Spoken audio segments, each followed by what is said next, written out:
همشون ستاره‌های درخشان دنیای ورزشن، اما یه چیز مشترک دارن، اون علامت معروف نایک. آماده‌ای با گرون‌ترین قراردادهای دنیای ورزش آشنا بشی؟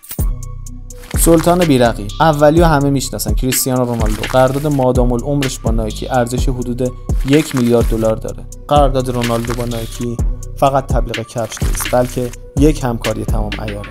نفر دوم، پادشاه زمین پارکت. تو زمین بسکتبال این لبرون جیمز که حرف اول رو میزنه. قرارداد او هم به ارزش 1 میلیون دلاره. لبرون فقط یه بازیکن نیست، خودش یه برند کامل به حساب میاد. تو دنیای بسکتبال خیلی رو حرف و حرکاتش حساب میکنن. شماره سوم این لیست نیماره، ستاره سابق برزیلی که شاید این روزها رنگ و بوی زیادی تو فوتبال نداشته باشه، اما هنوز قراردادش با نایک پابرجاه.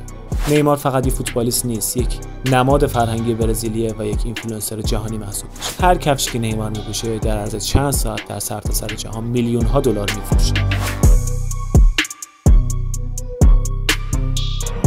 شماره 4، امپراتور اسبق تنیس رافائل نادال، مرد شماره 1 گرند اسلم، سلطان بیچون چرای زمین خاکی. قراردادش با نایک بیشتر از 100 میلیون دلار ارزش داره. اما داستان جالب اینجاست که رافائل نادال با نایک از نوجوانی همکاری داشت، حتی قبل از اینکه قهرمان شه.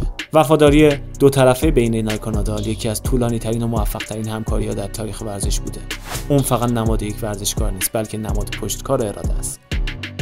و شماره 5، افسانه بازی راگبی سونی بین ویلیامز. قرارداد او با نایک یکی از بهترین قراردادهای تاریخ این ورزش خشن. اما چرا نایک اینقدر روی او سرمایه‌گذاری کرده؟ چون سونی بین نه فقط یک ورزشکار استثنایی، بلکه نماد قدرت، سرعت و مهارت. او تبدیل به چهره فراتر از ورزش راگبی شده و برای نایک در بازارهای خاص نمادی بسیار ارزشمند است. دفعه بعد که این علامت جذاب دیدی، بدون که پشتش داستانی از ثروت و موفقیت خوابیده. فقط انجامش بده و برو دنبال هدفت. Just do it. اگه از این ویدیو لذت بردی، لایک و سابسکرایب فراموش نشه رفیق.